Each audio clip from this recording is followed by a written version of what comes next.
अरे तारिका, ये क्या कर रही हो? ऐसा क्या कर दिया डॉक्टर साहब ने? करने दीजिए ना सर, कुछ भला करने जा रही है तो उसे टोकना ठीक नहीं है ना सर? नहीं, मैं जानता हूँ अच्छी तरह से। जिस दिन मैं वहां पर लाशों की जगह लेटा हुआ होऊंगा ना, तुम लोग सबको मिठाई बांटने वाले हो, जानता हूं मैं तुम्हारे सारे इरादों के गुब्बारों को उड़ने से पहले ही फोड़ करके दम लूंगा, समझे?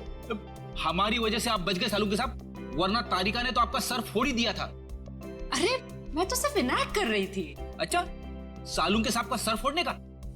जी नहीं, इस औरत के सर पे किस चीज से बहुत जोर से मारा गया है जिससे इसकी मौत हो गई, ये पता लगाने के लिए। देख सालुंखे, किस चीज से मारा ये तो हमें पता है, यही मर्डर वेपन है। हाँ, इस पे तो हमें इनका खून भी मिला था जो उस वक्त तक सूखा भी नहीं था। ये लो, बहुत बढ़िया। हाँ? जो भी वहां पर मिला उस पर भरोसा करके आगे सीधे आना, कमाल है, बिना अपना दिमाग लड़ाया। तारिका, कई बार मैं सोचता हूँ अगर हम नहीं होते तो इन लोगों का बेचारों का होता क्या है? ये बात हमें क्राइम सीन पर मिला है। अगर इससे नहीं मारा गया तो फिर इस पर खून कहां से आ गया? क्या अपने आप छल के आ गया है? ये मैं नहीं जानता हूँ, लेकिन हाँ ये मैं जरूर जानता हूँ कि ये मर्डर वेपन नहीं। डॉक्टर साहब, आप इतने कॉन्फिडेंस के साथ कैसे कह सकते हैं? हाँ, अब आए पॉइंट पर। तो सुनो, इस औरत की मौत हुई है खोपड़ी की हड्डी टूट जाने की वजह से, और हड्डी टूटी नहीं, चकनाचूर हो गई। और ऐसा तभी हो सकता है जब जबरदस्त तरीके से इस पर वार किया गया, बहुत ज्यादा इंपैक्ट की जरूरत होती है। और इस वार से कितनी भी जोर से क्यों ना मारा गया, हड्डी इस तरह से चकनाचूर नहीं हो सकती। अगर इनका खून इस आवाज से नहीं हुआ है तो फिर किस चीज से हुआ है? बहुत भारी चीज से इसके सर पे वार किया गया है। बहुत भारी चीज से? तो फिर सालुंखे, हमें वहां क्राइम सीन पर इसके अलावा और कोई भारी चीज नहीं मिली, समझे? दया, इसके पास और कोई जवाब नहीं है, हमारा टाइम बर्बाद कर रहा है। एक मिनट, मैं टाइम बर्बाद कर रहा हूँ? हाँ। मैं डॉक्टर सालू के तुम लोगों का टाइम बर्बाद कर रहा है? हाँ। ठीक है, तो मैं खुद वहां क्राइम स्पॉट पे जाकर के ये थ्योरी प्रूव करके दिखाऊंगा बॉस, तब पता लगेगा कौन टाइम बर्बाद कर रहा है, मैं या तुम खुद अपना टाइम बर्बाद करो। तारिका, मेरे बैग, अरे बैग दो ना तुम यार, मैं बताता हूँ इन्हें कौन टाइम बर्बाद कर रहा है। Fast quick. सब अभी बता दो, मैं टाइम बर्बाद कर रहा हूँ। अरे सालू के साथ तो कोयले के इंजन की तरह धुआं उड़ाते हुए चले गए, गुस्सा हो गए क्या? हाँ, तुम्हारी वजह से। अब आएगा मजा।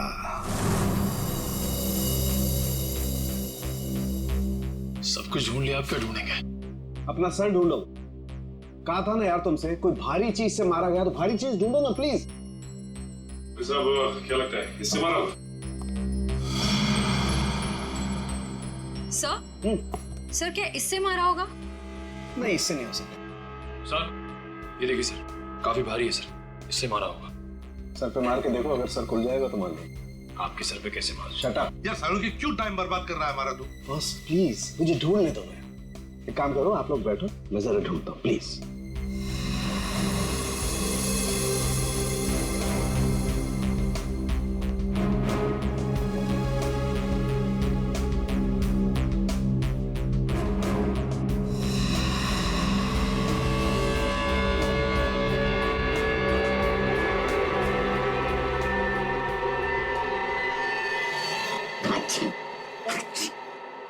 पूरी दुनिया में सर्दी फैलाएगा।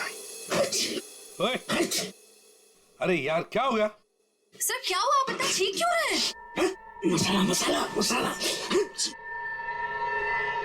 हाँ सर, चारों तरफ मसाला गिरा हुआ है और यहाँ पे निशान भी है। लगता है मसाला कूटने का खलबट्टा रखा था यहाँ पे। सर बट्टा तो काफी भारी भी होता है। एक काम करो, आसपास जितने भी घर हैं, सारे के सारे घर चेक करो। श्रेया, दादी माँ को लेकर आओ।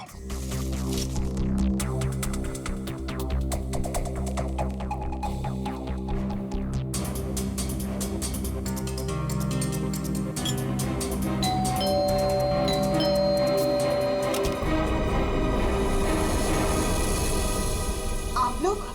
हमें आपके घर की तलाशी लेनी है। लेकिन खून तो वहां हुआ है, आपको यहाँ क्या मिलेगा? देखिए, आपकी बिल्डिंग में खून हुआ है। क्या आप चाहती हैं कि एक और खून हो जाए? प्लीज हमें अपना काम करने दीजिए। ओके, आइए।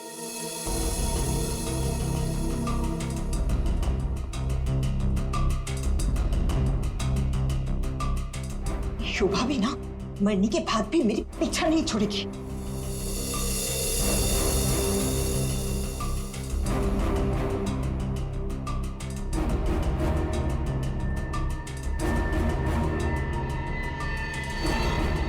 सर, आश्रया, सर ये देखिए। सर, ये तो हमारी है। नहीं नहीं, ये तो हमारा है। आंटी जी को कोई गलतफहमी हो रहा है। सर, इसके नीचे शोभा का नाम लिखा हुआ है। शोभा, तो क्या आपने इन्हें ये दिया था? नहीं सर, आज सुबह तक तो ये हमारे पास ही था। तो फिर यहाँ कैसे? के जरा चेक कर लिया।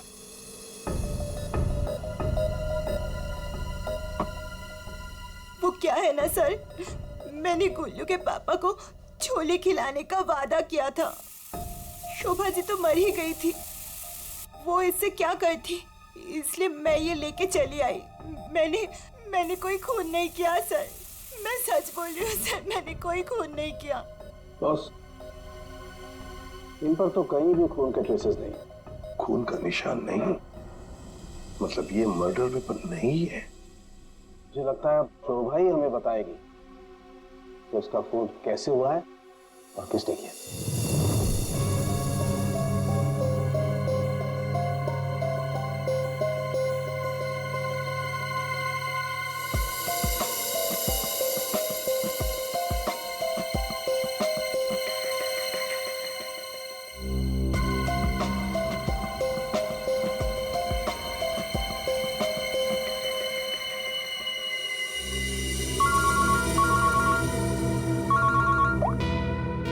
आसान के बोल। अच्छा, गेरू मिट्टी। अच्छा, ठीक है सचिन, मर्डर वेपन का पता चल गया है। पर वो क्या है सर? गमला। गमला? हाँ, गमला। साळुंखे को शोभा के कान में गेरू मिट्टी के कुछ अंश मिले। गेरू मिट्टी जो गमले में इस्तेमाल होती है। सर, हमें शोभा के घर में एक भी फ्लावर पॉट नहीं मिला है। देखते हैं।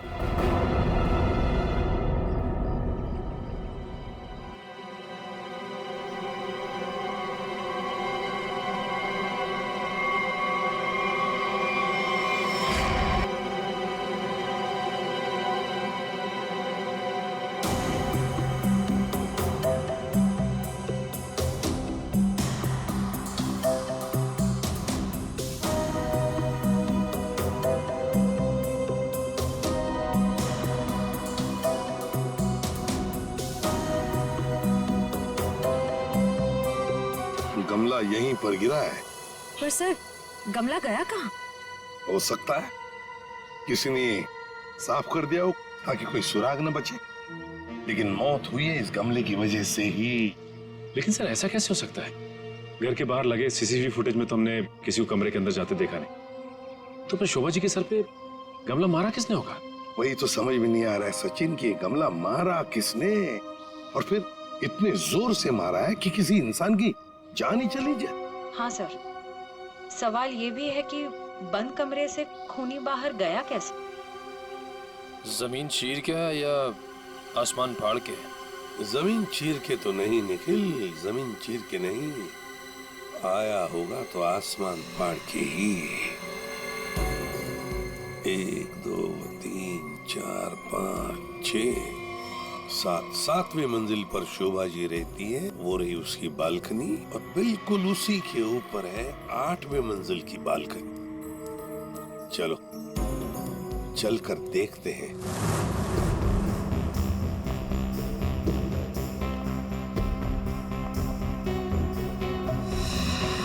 सर, आश्रया, सर ये देखिए, स्टैंड जैसा कुछ है। स्टैंड जैसा तो है,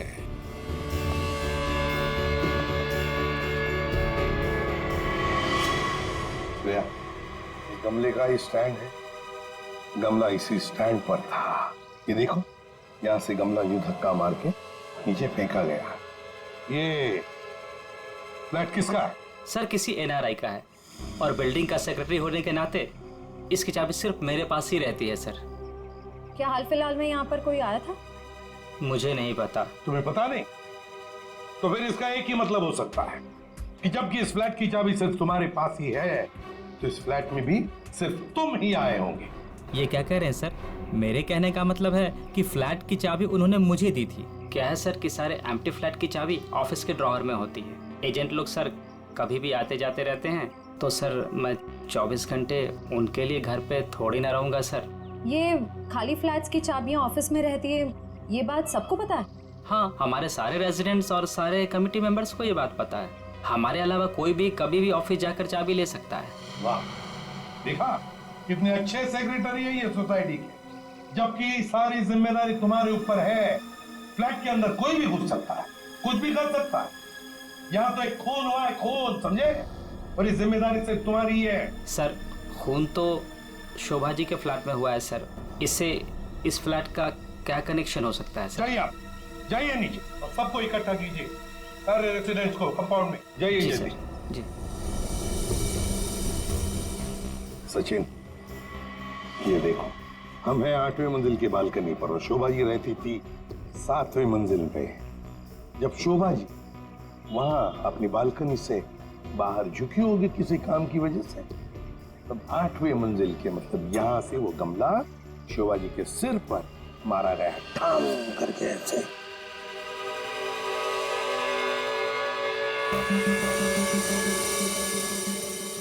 भगवान का लाख लाख शुक्र है, वरना आज तो मसाला कूटने के चक्कर में मेरी कुटाई हो जाती उन सीआईडी वालों के हाथों। इसीलिए छोले को मारो गोली, ये लौकी खिला दूंगी गुल्लू के पापा को।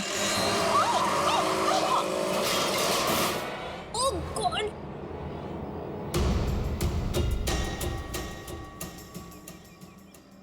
ये क्या किया? आज तो शायद लौकी भी नसीब में नहीं है। एक्सक्यूज मी, हाँ गलती आपकी है। एक तो आप मेरे बीचों बीच आ गई, उल्टा आप मुझे सुना रही हैं।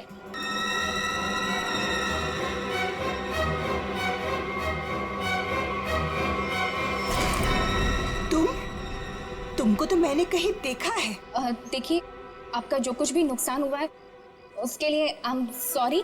मैं थोड़ी जल्दी में हूँ। रुक रुक, तुम वही सफाई करने वाली हो ना? अरे रुक, अरे छोड़ मेरे हाथ। तेरी वजह से वो शोभा मेरे ऊपर राशन पानी लेके चढ़ गई थी। कौन शोभा? कैसा राशन पानी? मैं कुछ भी नहीं जानती। Excuse me. अरे स्क्वीज तो तेरी आज मैं करूंगी। तेरे जाने के बाद ही शोभा का कत्ल हुआ था। क्या? चल मेरे साथ, सीआईडी के पास चल। चल चल। हमें उस चीज का पता चल गया है जिससे शोभा जी का खून हुआ है। एसीपी साहब, क्या आप मुझे बता सकते हैं वो कौन सी चीज है जिससे मेरी पत्नी का खून हुआ? Flower pot. Flower pot? जी हाँ, फ्लावर पॉट। बिल्डिंग के 8वें मंजिल पर जो फ्लैट बंद पड़ा है, उसके बालकनी के ऊपर रखा गया था ये फ्लावर पॉट और ऊपर से शोभा जी के सिर पर मारा गया। Flower pot.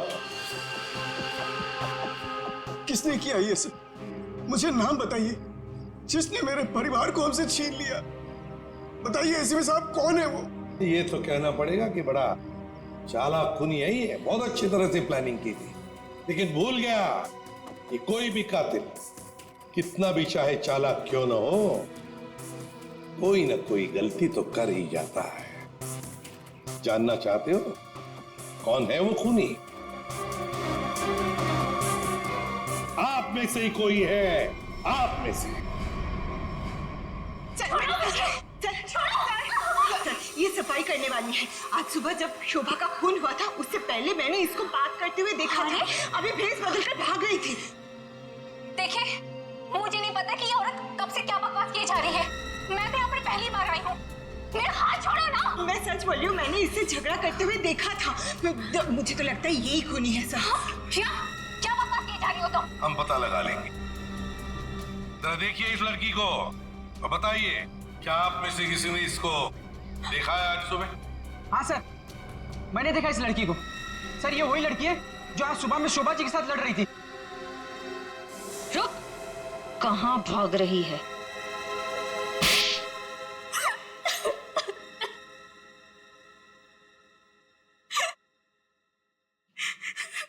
ये सब रोना धोना बंद करो और बताओ कौन कौन है इसके पीछे।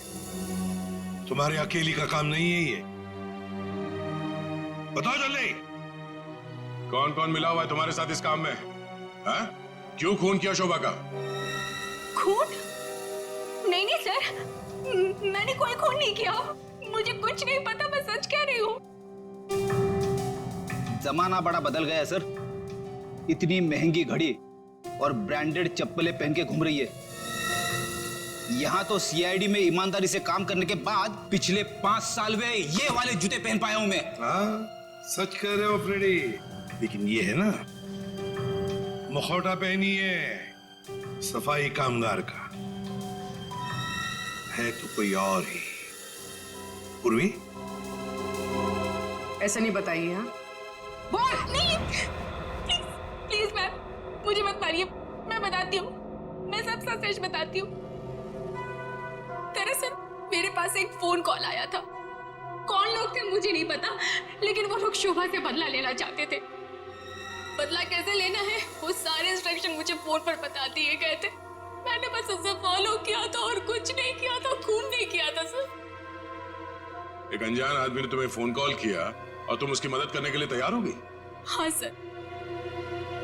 ऐसी क्या दुश्मनी थी तुम्हारी शोभा से? सर शोभा अच्छी औरत नहीं थी, वो बहुत ही घमंडी और झगड़ारू किस्म की औरत थी।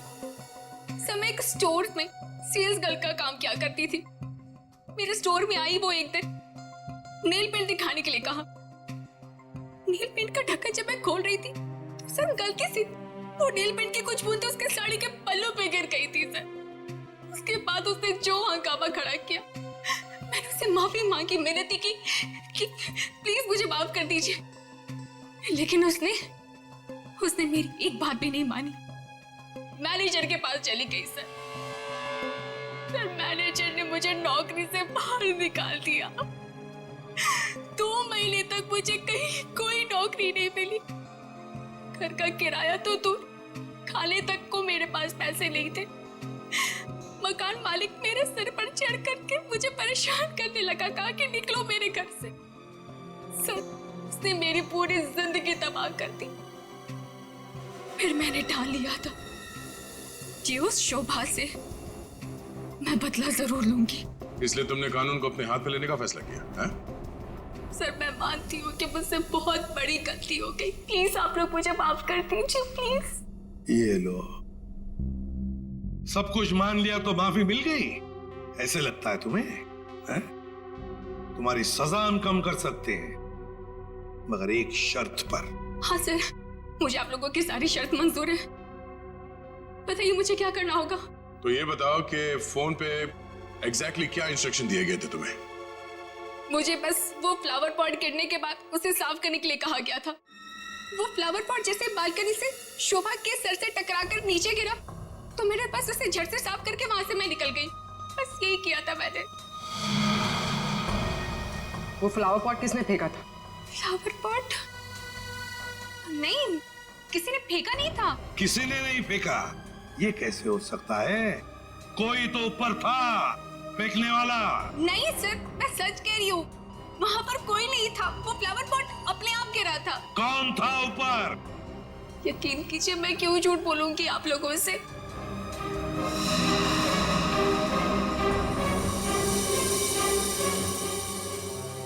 निखिल, पता लगा किसका फोन आया था शीला को इंस्ट्रक्शंस देने के लिए? सब बताया सब।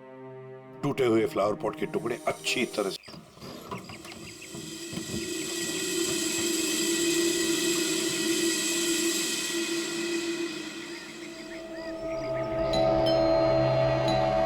कचरा कचरा।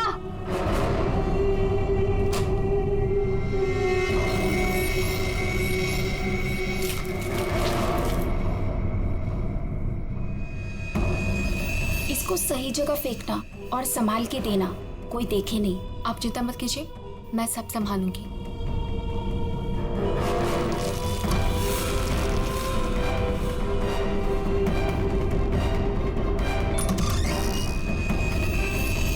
जल्दी दो।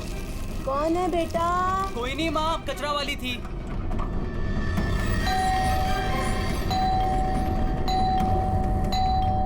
अरे कौन है? कचरा।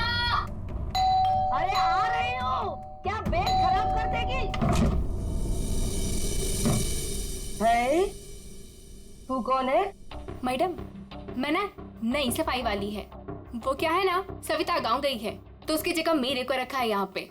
ये सेक्रेटरी भी ना इन्फॉर्म ही नहीं करता है और किसी को भी रख देता है काम पे। क्या मैडम, सुबह सुबह चिलम चिली करने का। लाओ, वैसे भी मेरे को 10 और घरों में जाना है। लाओ जल्दी दो। है तेवर तो देखो, जैसे ऑफिस ही जाना है तुझे। चल जा, नहीं देते डब्बा। हाँ हाँ तो मत दे, वैसे भी तेरे कचरे से कितनी बदबू आ रही है। अच्छा, परफ्यूम मार के दूं कचरा तुझे? अरे तो मैं मरी नहीं चाही हूँ लेने के लिए। बात तो ऐसे करी है जैसे लगता है कचरा नहीं सोना मांग लिया हो। एक मिनट, कहीं आप वही झगड़ालू औरत तो नहीं जो घड़ी घड़ी सबसे झगड़ा करते फिरते रहती है? हाँ, अरे बहुत किसे सुने हैं आपके बारे में। हाँ ए लड़की, मुझसे सवाल चला रही है तू? हाँ? औकात क्या है तेरी? क्या हुआ? सुबह सुबह ये चिल्लम चिल्ली क्या चल रही है? देखो ना मैडम, मैं ना नई सफाई वाली कचरा लेने के लिए आई थी। वो सविता ना गाँव गई है, उसकी जगह मेरे को रखा है यहाँ पर। मैडम से कचरा क्या मांग लिया? ऐसा लग रहा है कि इसका कचरा बेच करके कोई सोने का महल बना लेगी मैं। बाबा रे बाबा, कितना झगड़ा करती है ये। ओह, तो इसमें कौन सी नई बात है? सबके साथ झगड़ा करना इनकी पुरानी आदत है। आ गई होशियारी झाड़ने। ए सुन, हमारे फटे में टाउन मत अड़ा, माइंड योर ओन बिजनेस। चल, देख रहे हो ना कैसे झगड़ा कर रही है ये। वाह वाह, बड़ी आई, माइंड योर ओन बिजनेस। पहले अपने माइंड का इलाज कराओ। सबके नाक में दम करके रखा है अपने रोज के झगड़ों की वजह से। भाभी जी please, I am sorry, I am really sorry. आप अंदर जाइए। शोभा, अंदर जाओ।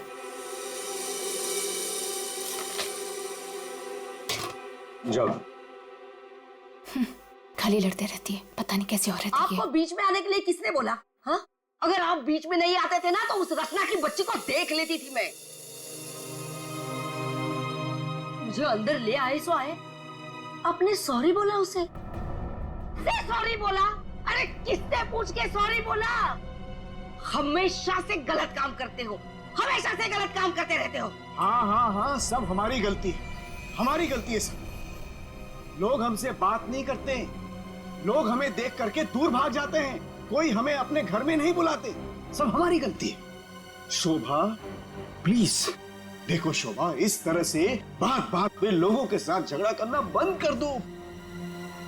देखो शोभा, तुम जानती हो इस वजह से लोग हमारे घर को कितने बदनाम कर चुके हैं, यहाँ तक कि सोसाइटी वाले पुलिस की धमकी दे चुके हैं। अरे वो क्या पुलिस कंप्लेंट करेंगे, मैं खुद पुलिस स्टेशन जाऊंगी और एक एक को ठीक से देख लूंगी।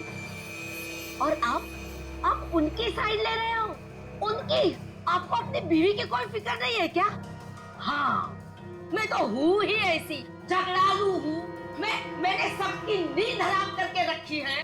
और ये बिल्डिंग वाले, ये तो संत महात्मा है ना। बहू, वो लोग भी गलत हो सकते हैं, लेकिन लोगों से बात करने का एक अलग ही तरीका होता है। आइए आइए, पधारिए। अरे मैं तो वही सोच रही थी कि अब तक आप कैसे नहीं पधारी अपने लाडले की तरफदारी करने के लिए। देखिए माँ जी, एक तो वैसे भी इन्होंने आपको मेरे मत्थे मड़ा है, वो भी मुझसे पूछे बिना। मेहमान बनकर आई हो तो मेहमान बनकर रहो घर में। शोभा, माँ से इस तरह से बात नहीं किया करते। तो आप कहो ना अपनी माँ से कि मुझसे बात ही ना करे। अरे पूरा दिन इनकी सेवा करती रहती हूँ, फिर भी ये सब सुनना पड़ता है। बस मॉम बस, सुबह सुबह दिमाग खराब करके रख दिया है। और अब दादी और डैड से कैसे बात कर रहे हो? क्या ये घर दादी का नहीं है? चुप कर, बदतमीज लड़की। बड़ों के बीच में बात करने से अच्छा है कि तुम अपनी पढ़ाई करो। पर तुम कहाँ पढ़ाई करती हो? पूरा दिन इस मोबाइल और लैपटॉप में घुसी रहती हो। ये किसकी फोटो है? कौन है ये लड़का? तेरा बॉयफ्रेंड तो नहीं है? मॉम, जैसे अभी आपने बताया ना कि मैं आपके मामले में इंटरफेयर ना करूं, वैसे आप मेरे मामले में इंटरफेयर ना करे तो अच्छा होगा। बदतमीज लड़की, मुझसे जबान लड़ा रही है तू? बड़ों से बात करने का तमीज नहीं है तुझे? अगर मुझसे जबान लड़ाई ना तो याद रखना। हाँ, क्या कर लोगे आप? हाँ, क्या कर लोगे? जैसे भैया को इस घर से निकाल दिया वैसे मुझे भी निकाल दोगे? हाँ? माँ, शोभा, बस बहुत हो गया। ऐसे किसी जवान लड़की से बर्ताव नहीं किया जाता। माँ, तुम्हें मंदिर जाने में देर हो रहा है ना? चलो मैं तुम्हें मंदिर छोड़ देता हूँ। काव्या, तुम्हें कॉलेज जाना है ना? चलो मैं तुम्हें ड्रॉप करता हूँ। चलो जल्दी चलो। तुझे तो मैं देख ही लूंगी। बहुत बदतमीज होने लगी है आजकल।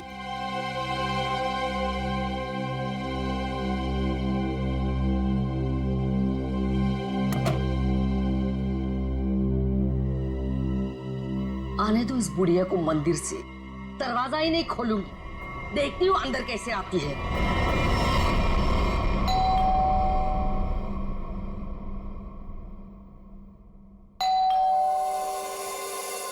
शोभा, दरवाजा क्यों नहीं खोल रही हो?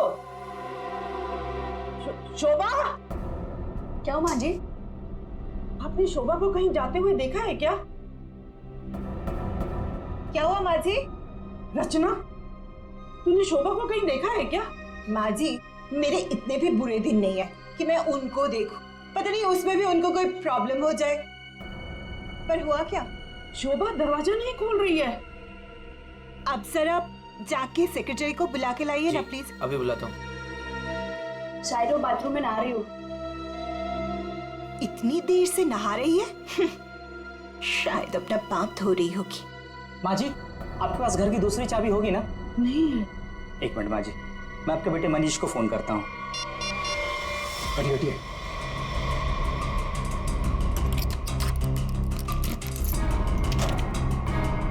माँ, दरवाजा अंदर से बंद है। अंदर से कैसे बंद है?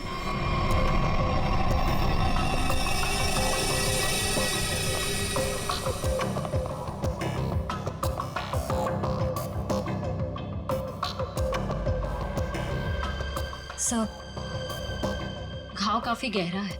लगता है किसी भारी चीज से वार किया गया।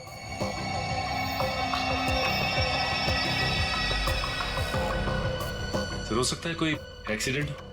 इनका पैर फिसला और किसी चीज से टकरा के गिर गई। हाँ, एक्सीडेंट हो सकता है।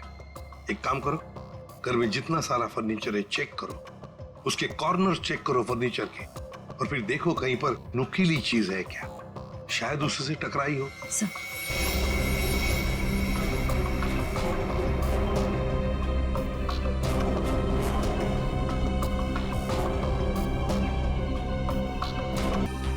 सर, टूटा हुआ बांस और सर इस पर खून भी लगा हुआ है। हाँ, लगता है खूनी में ये बाज बेचारे शोभा के सिर के पीछे मारा है इससे जोर से, और फिर शायद शोभा अपनी जान बचाते बचाते यहाँ से बाहर गई, गिर गई और फिर दम तोड़ दिया होगा। लेकिन सर, दरवाजा तो अंदर से बंद था, कुंडी लगी हुई थी, तो फिर खूनी घर से बाहर गया कैसे होगा? सर, हो सकता है बालकनी से चला गया। नहीं निखिल, इतनी ऊंचाई से कोई बाहर जा ही नहीं सकता। सर, घर के बाहर सीसीटीवी कैमरा लगा हुआ है। बस तो फिर वो सीसीटीवी कैमरा का फुटेज और लॉबी के सीसीटीवी कैमरा का फुटेज सब देख लेते हैं।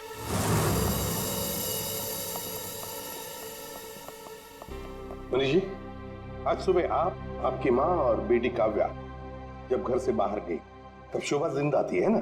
जी सर। मतलब शोभा जी का कत्ल हुआ सुबह 10:30 बजे के बाद में ही। पर काव्या, तुम 11 बजे कॉलेज से वापस क्यों आ गई थी? देखो, चुप रहने का कोई फायदा नहीं। हमने लॉबी के सीसीटीवी फुटेज में देख लिया है, तुम ठीक 11 बजे बिल्डिंग में अंदर आई थी। काव्या, तुम कॉलेज नहीं गई? वो मेरा फ्रेंड अश्मित हमारी विंग में रहता है, मैं उसी से मिलने वापस आई थी। अपने बॉयफ्रेंड से मिलने गई उसी वक्त जिस वक्त अपनी माँ का कत्ल हुआ।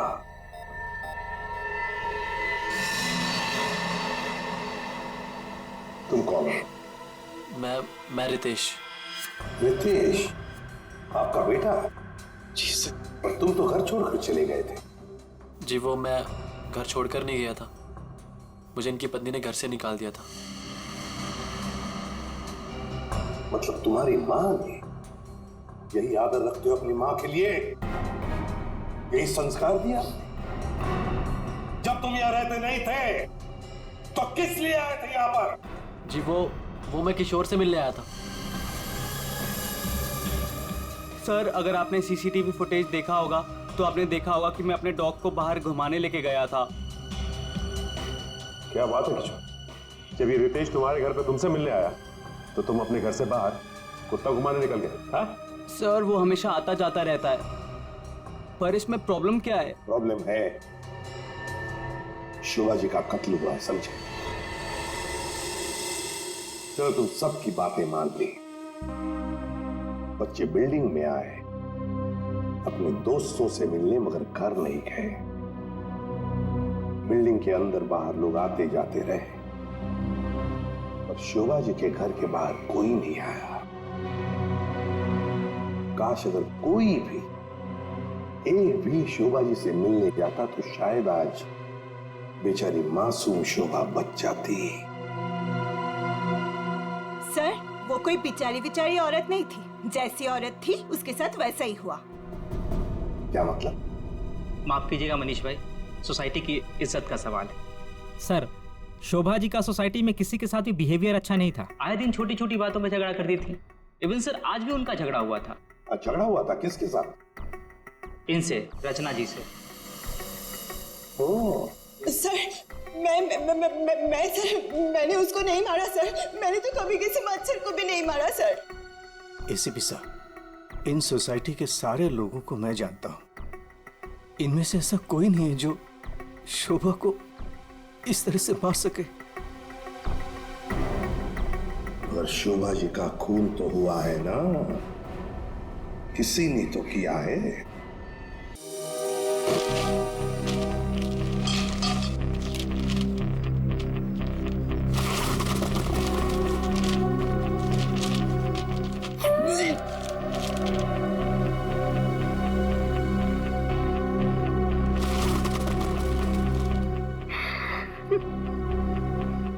सीआईडी पे इतने साल काम करके यही इज्जत मिली। क्या हुआ पंकज सर, वो इज्जत चाहिए आपको? नहीं वो सर इसमें सिर्फ सड़ा हुआ कचरा है सर, और कुछ भी नहीं है सर। यहाँ पे थोड़ी देर और खड़ा रहा ना तो मैं बदबू के मारे शहीद हो जाऊंगा सर। कुछ नहीं होगा तुम्हें, काम पे ध्यान दो।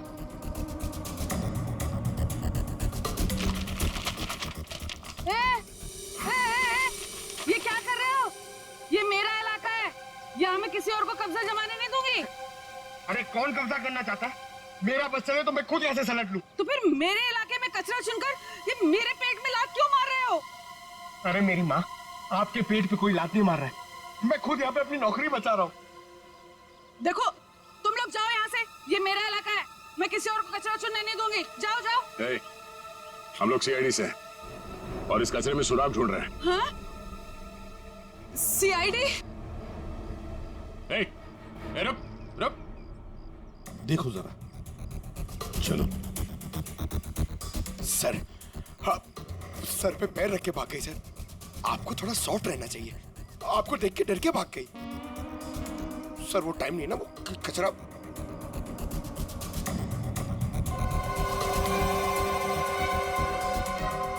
सर हाँ? ये देखिए, ये कुछ गमले के टुकड़े मिले हैं।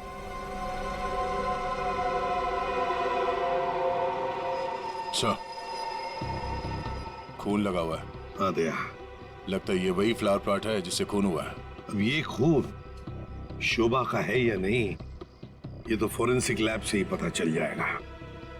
लेकिन और भी तो कुछ होना चाहिए यहाँ पर, और कुछ होना चाहिए। देखो जरा, अच्छी तरह से देखो दोबारा। सर बाकी तो हमने हर जगह देख लिया सर, और ऐसा कुछ मिला नहीं जो। देखो तो सही। यहाँ मैंने कुछ नहीं किया साहब, मैं निर्दोष हूँ साहब, मैं निर्दोष हूँ। कुछ नहीं किया तो हमें देख के भागी क्यों? वो साहब बिरजू कह रहा था कि जब भी पुलिस वाले देखो ना तो अपनी जान बचाओ और भागो, पता नहीं फिर कब मुसीबत में फंस जाए। एक मिनट, देखो किसी भी मुसीबत में नहीं फंसोगे तुम। इतना बताओ, क्या सुबह तुमने यहां से कुछ कचरा उठाया था? हाँ, घबराओ मत, उठाया था कचरा? हाँ, उठाया तो था, इस थैले में ही है। दिखाओ जरा। नहीं नहीं, मैं नहीं दूंगी, ये मेरी रोजी रोटी है साहब। अरे हमें उसका भजिया नहीं तलना है, हमें सिर्फ ये देखना है कि उसके अंदर क्या है। इधर दो।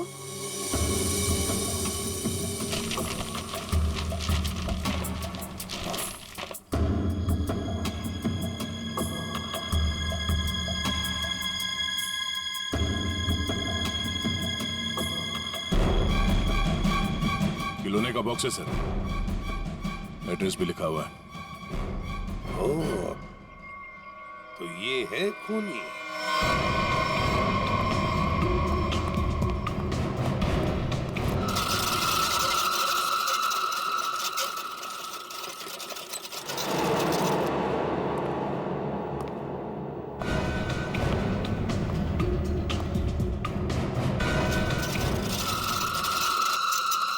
कौन है? कौन है? अरे कौन है यहाँ? सामने आओ। कौन है?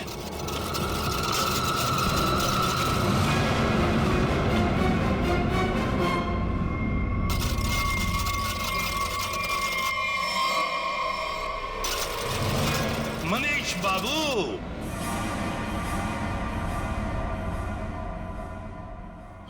हाँ, खिलौनों के साथ बहुत खेल खेल लिए, अब ये तुम्हारा खेल खेलना खत्म। मैंने आगे रास्ता बंद है। मैंने कुछ नहीं किया। अब ये बता, शोभा को क्यों मारा तुमने? मैंने नहीं मारा, मैंने नहीं मारा।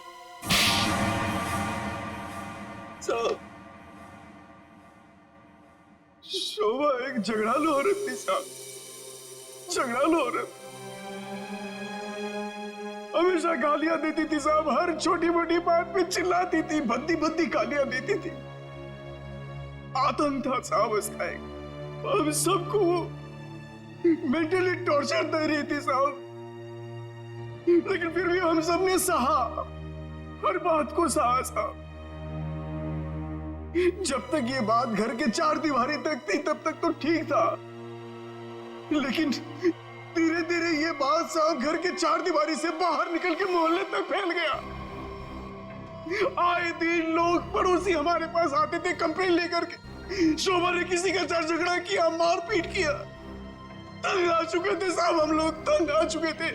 फिर भी हमने शोभा को समझाने की कोशिश की, मगर वो नहीं समझती थी, नहीं समझती थी साहब। हमने तो थक के छोड़ दिया था ये सोचना कि उसे समझाना रोकना हमारे लिए मुमकिन ही नहीं है साहब। बस सिर्फ इसी वजह से तुम लोगों ने उसकी जान ले ली?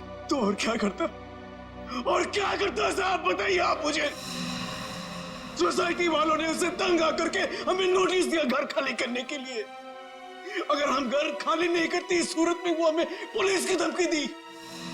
अगर ऐसा था तो डिवोर्स दे देते उसे मारने की क्या जरूरत थी? उसकी भी कोशिश की थी साहब, मैंने, मगर उसने मुझे धमकी दी थी कि अगर मैंने उसे डिवोर्स दिया तो वो मुझे कोर्ट में घसीट के ले जाएगी। मेरे ऊपर डोमेस्टिक वायलेंस का इल्जाम लगाकर वो मेरे ऊपर केस करने वाली थी साहब। मैं मजबूर था, कुछ नहीं कर पाया साहब।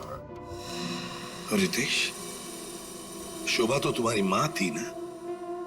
सर, माँ का प्यार इस दुनिया में सबसे बड़ा प्यार होता है सर, पर वो तो सिर्फ अपने आप से प्यार करती थी सर। उसकी जरूरतें, उसका घमंड सिर्फ उसके लिए ही था सर। इस वजह से जब उसे मेरे और मेरी गर्लफ्रेंड वानी के बारे में पता चला तो उसने इंसल्ट करके मुझे घर से बाहर निकाल दिया सर। और इसलिए जिस माँ ने तुम्हें जन्म दिया उसे ही मौत की नींद सुला दी तुमने, सिर्फ अपने खुशियों के लिए। हा? एक दिन रितेश मेरे पास आया एक सुझाव लेकर। उसने कहा कि पापा, अगर हमारी जिंदगी में शांति और चैन चाहिए तो शोभा की जिंदगी खत्म करनी होगी। और इसके लिए तुमने अपने पड़ोसी किशोर और नवीन की मदद ली, जो शोभा के दुश्मन थे उसके बर्ताव की वजह से। हाँ?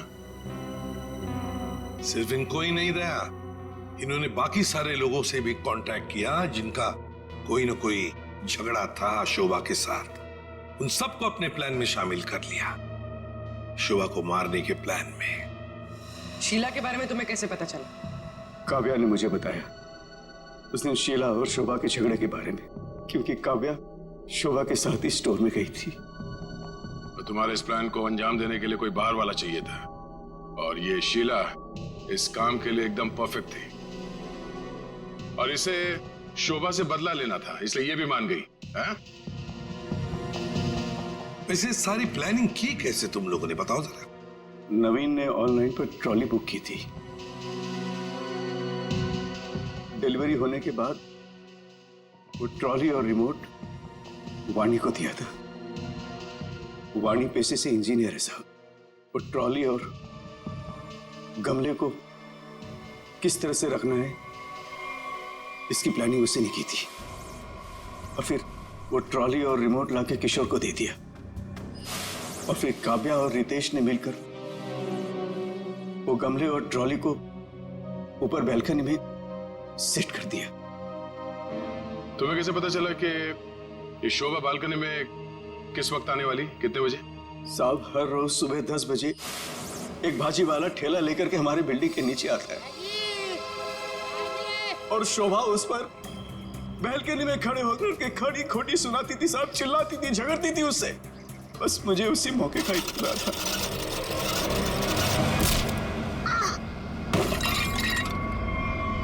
और फिर मैंने मां को फोन किया।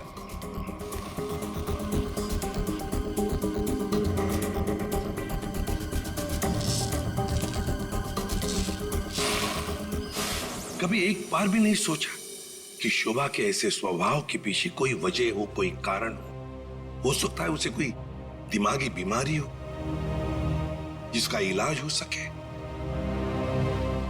नहीं सोचा। तुम सब ने सिर्फ अपने ही बारे में सोचा, तंग आ गए उसके स्वभाव से, इलाज नहीं किया उसका, बस जान ले ली उसकी। कानून तुम सबको कड़ी से कड़ी सजा देगा।